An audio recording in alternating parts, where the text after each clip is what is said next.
Beaucoup de nouvelles sur le front de la politique américaine. Ce matin, on va en parler tout de suite avec Luc Laliberté, professeur au cégep FX Garneau, qui est avec nous dans le studio à Québec. Bonjour. Oui, bonjour. Je sais que Donald Trump n'est pas de nature inquiète, en tout cas publiquement, mais est-ce qu'il y a là matière à s'inquiéter ce matin? Je fais référence à ce sondage NBC Wall Street Journal qui dit que Joe Biden le battrait par 9 points, Bernie Sanders par 7, Elizabeth Warren par 5, Kamala Harris, c'est une égalité statistique, par 1 point.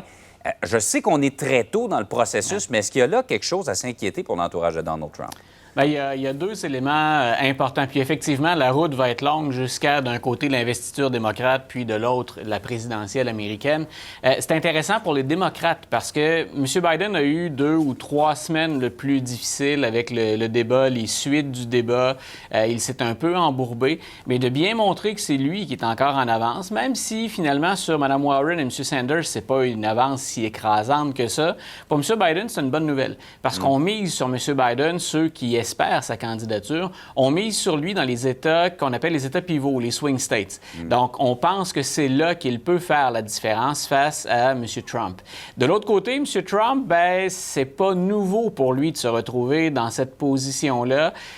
Il est à la traîne dans les sondages depuis un certain temps. Il peine à se retrouver au-delà des 43, 44 45 pour lui, c'est une bonne semaine. Il y a toujours cette fameuse base inébranlable dont on parle toujours, ceux qui se rangent définitivement derrière M. Trump. Mais ce qu'on sent pour M. Trump, et c'est là où ça devrait un peu l'inquiéter, c'est que quand il l'a emporté en 2016, là où ça a fait la différence, ce sont des États comme le Wisconsin, le Michigan, la Pennsylvanie, où il l'a emporté bien souvent par moins de 1 Le moins de 1 ce sont des indécis, ce sont des gens déçus, ce sont parfois des démocrates qui ne sont pas allés voter et qui permettent à cette petite marge d'offrir une victoire à Donald Trump, mais on devrait surveiller ça de très près parce que les gestes qu'il pose récemment, les déclarations qu'il fait, M. Trump, c'est toujours en faveur de cette fameuse base qu'il ne souhaite pas perdre, à qui il vend beaucoup de choses, puis à qui il livre la marchandise, à tout le moins dans ses propos.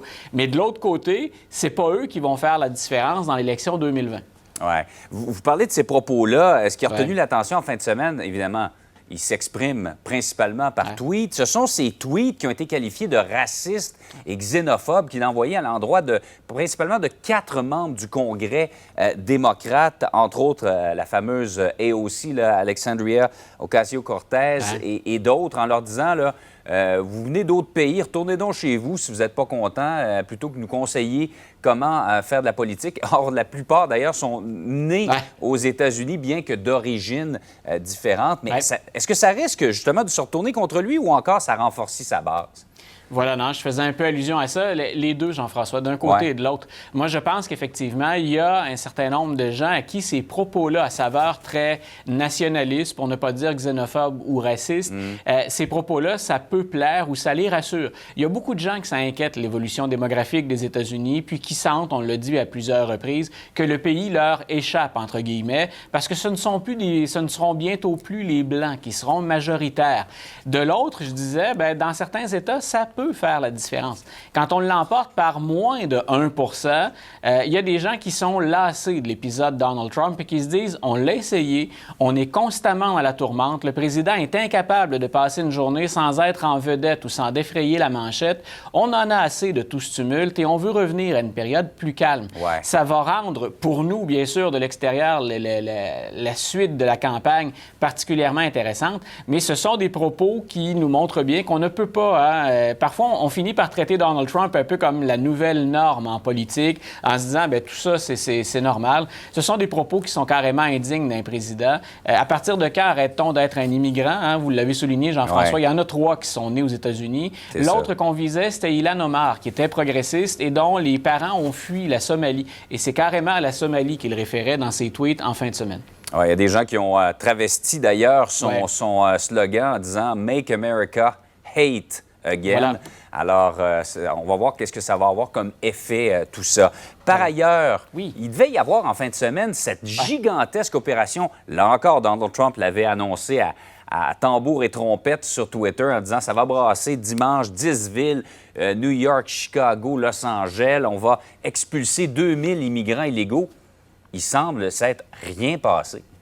Jusqu'à maintenant, hier, on était autour de 8h30, 9h hier matin, et là, tous les réseaux américains, ou presque, se sont relayés pour dire l'opération débute. Et finalement, ça a été une opération à très petite échelle. On se souviendra que M. Trump avait commencé par lancer « ce seront des millions d'illégaux qu'on va déporter On avait ciblé plutôt 2000 personnes dans 10 villes américaines. Et hier, il y a eu bien peu, d'ailleurs, de résultats. Il y a eu une petite opération, mais qui a offert bien peu de résultats parce que les illégaux se sont cachés ou encore tout simplement parce qu'on mettait en pratique un truc qui est très commun, qui fonctionne jusqu'à maintenant, c'est-à-dire ne répondez pas à la porte tout simplement. Ils n'ont pas les permissions, les autorisations pour entrer, faire les saisies. Ils ne peuvent vous arrêter que s'ils entrent dans votre domicile. Donc, il y a eu peu de résultats. Mais l'opération, en passant, elle est toujours en cours et il y a déjà un certain nombre d'élus municipaux qui ont dit non, nous, on ne va pas collaborer à ça. Parce qu'il y en a plusieurs qui sont des villes sanctuaires, comme on appelle. Bien, entre autres, la ville de Chicago, Mme Lightfoot, qui est une nouvelle élue, la première mairesse noire de Chicago, qui a dit, moi, il n'est pas question, j'ai ordonné à mes services de police de ne pas collaborer à l'opération. Et pour nos auditeurs qui seraient intéressés, on relaie son texte là, sur plusieurs sites américains. Elle est très, très, très dure à l'endroit du président. Puis elle dit, on ne fait que jeter de l'huile sur le feu. Il n'y a rien là-dedans, finalement, pour rapprocher les gens ou pour avoir, et c'est le mot-clé, une solution humaine. Ouais. En tout cas, ça nous rappelle que le thème de l'immigration va être encore une fois au centre de la campagne de Donald Trump. Immigration et sécurité, effectivement. Absolument. Luc La Liberté, merci d'avoir été avec nous. Une très bonne journée. Au revoir.